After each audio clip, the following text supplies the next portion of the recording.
بسم اللہ الرحمن الرحیم نحمدہ ونصلی علی رسول الکریم۔ جب سے موبائل کا دور آیا اور ہر شخص کے پاس جیب میں اسکرین پہنچ گئی اور خاص طور سے انٹرنیٹ کا دور آ گیا اور یوٹیوب جیسی سہولتیں لوگوں کے پاس مہیا ہو گئیں، تو طرح طرح کے لوگ اسکرین پر نمودار ہو گئے۔ بہت سارے لوگ ہیں جو دین کی باتیں بھی سمجھاتے ہیں، دین کی باتیں لوگوں تک پہنچاتے ہیں۔ ان میں سے یقیناً کچھ لوگ صحیح ہیں اور کچھ ایسے بھی ہیں جو دین کی طرف غلط باتیں منسوب کرتے ہیں۔ تو ایک عام آدمی، ایک عام مسلمان یہ کیسے سمجھے کہ کون سی ویڈیو دیکھی جائے، کس کو فالو کیا جائے، کون صحیح بول رہا ہے، کون غلط بول رہا ہے؟ کچھ لوگ تو ایسے ہیں جو دین کی طرف منسوب ہر ایک ویڈیوز دیکھتے ہیں، ہر ایک شخص کو سن لیتے ہیں۔ جب تک یہ موبائل نہیں تھا، لوگ مسجد میں دین سیکھنے جاتے تھے، مدرسوں میں جاتے تھے اور وہاں پہ دیندار لوگوں سے دین سکھا کرتے تھے۔ اب یہ جب سے موبائل کا زمانہ آ گیا، جو لوگ خود دیندار نہیں ہیں، جن کا دین پر عمل نہیں ہے، بلکہ اب تو موبائل پر وہ لوگ بھی دین سکھانے لگ گئے جو خدا واسطے کا بیر رکھتے ہیں دین سے، دینداروں سے۔ اس لیے ہمیں کس طرح کے لوگوں کو فالو کرنا چاہیے؟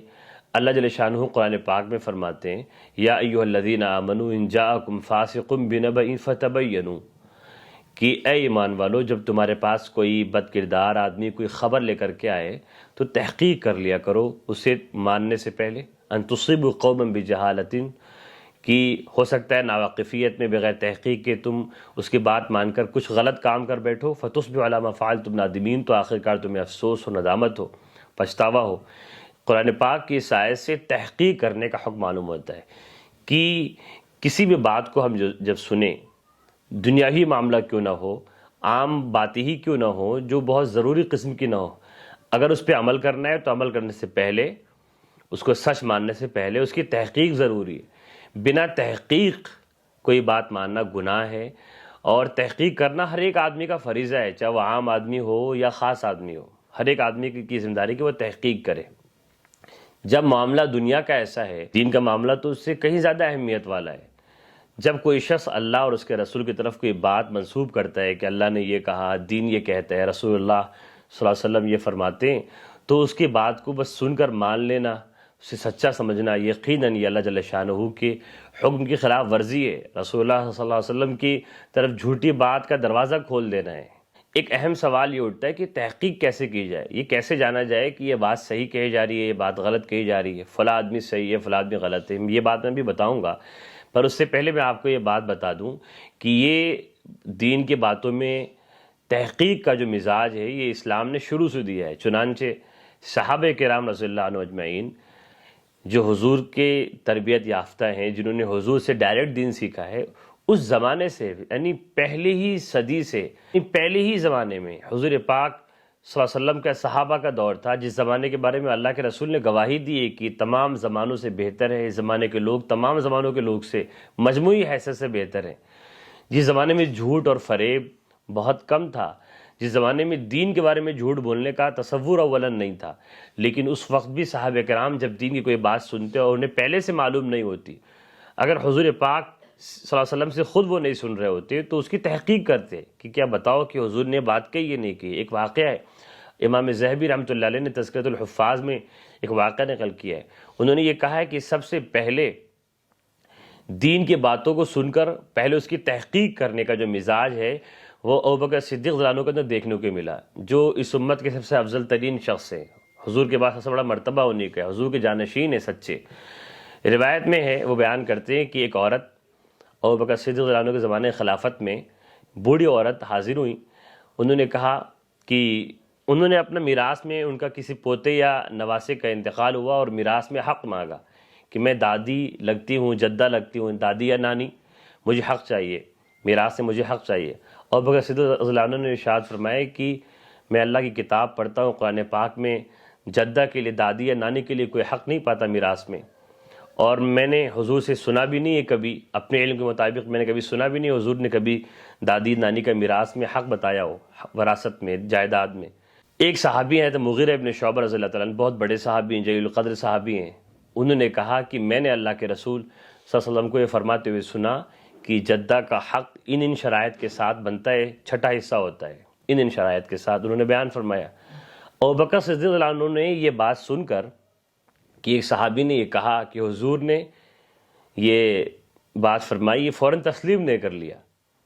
چونکہ دین کی بات تھی، تحقیق کی، ان سے پوچھا کہ کیا تمہارے ساتھ کوئی گواہ بھی ہے، صرف تم نے اکیلے سنا ہے یا کسی اور نے بھی سنا ہے حضور سے؟ تو فوراً دوسرے صحابی کھڑے ہوئے ہیں، محمد ابن مسلمہ رضی اللہ تعالیٰ، انہوں نے گواہی دی کہ ہاں میں نے بھی سنا ہے۔ جب تحقیق ہو گئی تو پھر فیصلہ سنائے کہ ہاں آپ کو حق ملے گا میراث میں۔ تو صحابہ کرام جو سارے ہی سارے معتبر ہیں، صحابہ کلہم عدول، یعنی صحابہ سارے ہی معتبر ہیں، صحابہ کرام سے جھوٹ کا ثبوت نہیں ہے، دین کے بارے میں جھوٹ تو ناممکن ہے، لیکن پھر بھی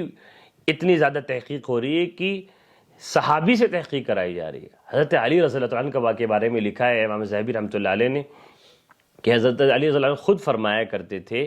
کہ جو باتیں میں نے اللہ کے رسول صلی اللہ علیہ وسلم سے سنی ہیں تو میں اس پہ عمل کرتا تھا، اگر اس کے علاوہ کوئی شخص کوئی بات بیان کرتا ہے اور یہ کہتا ہے کہ حضور سے میں نے سنا، تو پہلے میں اس سے قسم لیتا ہوں کہ تم قسم کھاؤ اللہ کی کہ تم نے حضور سے سنا ہے۔ وہ قسم کھا لیتا ہے تو میں اس کی تصدیق کرتا ہوں، پھر میں اس کی بات مانتا ہوں۔ تو یہ صحابہ کرام کا مزاج تھا۔ تو ایسے ہی اس سے یہ پیغام ملتا ہے کہ ہم پہلے تحقیق کریں، جانے کہ یہ بات سچ میں دین میں ہے یا اپنے سے بندہ کہہ رہا ہے، اپنی سمجھ سے کہہ رہا ہے۔ ظاہر ہے عقل کا کوئی دخل نہیں ہے شریعت میں۔ تو سوال پیدا یہ ہوتا ہے کہ ہم تحقیق کیسے کریں؟ تحقیق ایسے کریں کہ پہلے دین بتانے والے شخص کو دیکھیے کہ وہ کیسا ہے، اس کی زندگی کو دیکھیے، وہ دیندار ہے، وہ سچا ہے، معتبر ہے، آپ پہلے سے اس کو جانتے ہیں یا نہیں جانتے ہیں؟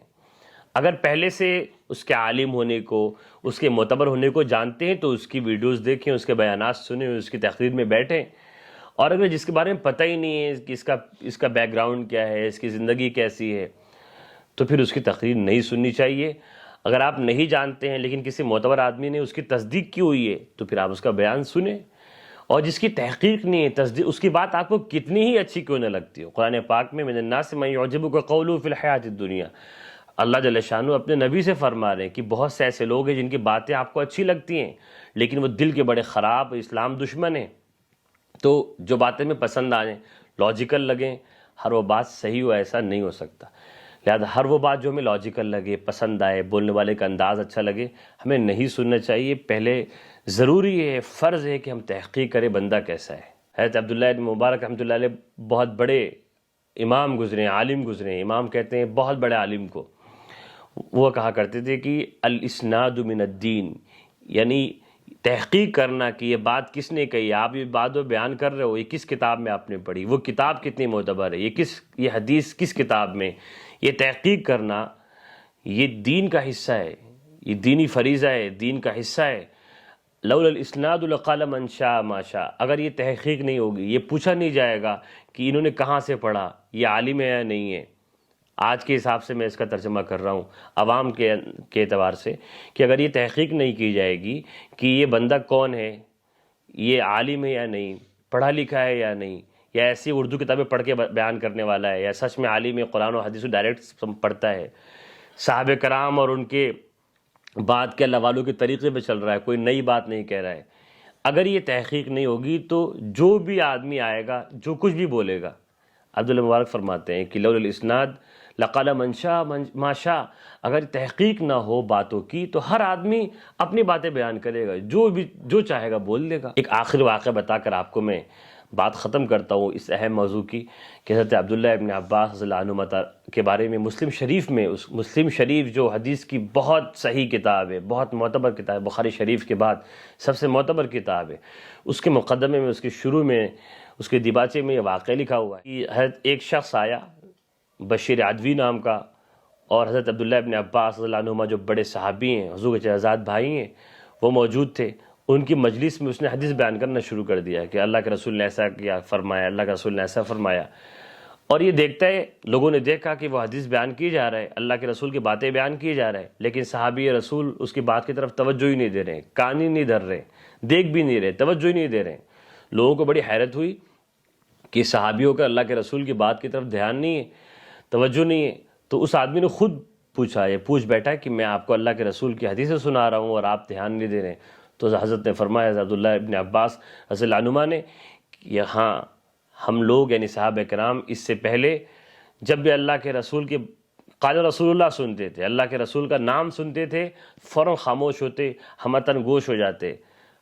بولنے والے کی طرف متوجہ ہو جاتے، سارا جسم ہمارا کان بن جاتا۔ لیکن جب ہم نے دیکھا کہ لوگ وہ باتیں بھی اللہ کے رسول کی طرف منسوب کرنے لگے جو اللہ کے رسول نے نہیں کہی، تو پھر ہم وہی باتیں سنتے ہیں جو ہم پہلے سے جانتے ہیں، تو پھر ہم انہی لوگوں کی تقریریں سنتے ہیں، انہی لوگوں کی باتیں سنتے ہیں جن کے سچائی کو، جن کی دیانتداری کو ہم پہلے سے جانتے ہیں۔ اس واقعے سے یہ پیغام ملتا ہے کہ جس کو آپ پہلے سے جانتے ہیں اس کی باتیں سنیں، جس کے بارے میں کچھ پتہ ہی نہیں آپ کو، یہ کہاں سے پڑھا ہے، کس مزاج کا ہے، کس فرقے کا ہے۔ فرقے بہت سارے ہیں، کچھ فرقے ایسے جو خود کو مسلمان کہتے ہیں، وہ مسلمان بھی نہیں ہیں، وہ اللہ کے رسول کو نہیں مانتے مثلاً۔ تو پہلے تحقیق ہو، اس کے بعد کوئی چیز آپ دیکھیں اور اس پر عمل کریں۔ اللہ تعالی ہم سب کو صحیح دین سمجھنے کی توفیق عطا فرمائے۔ السلام علیکم ورحمۃ اللہ وبرکاتہ۔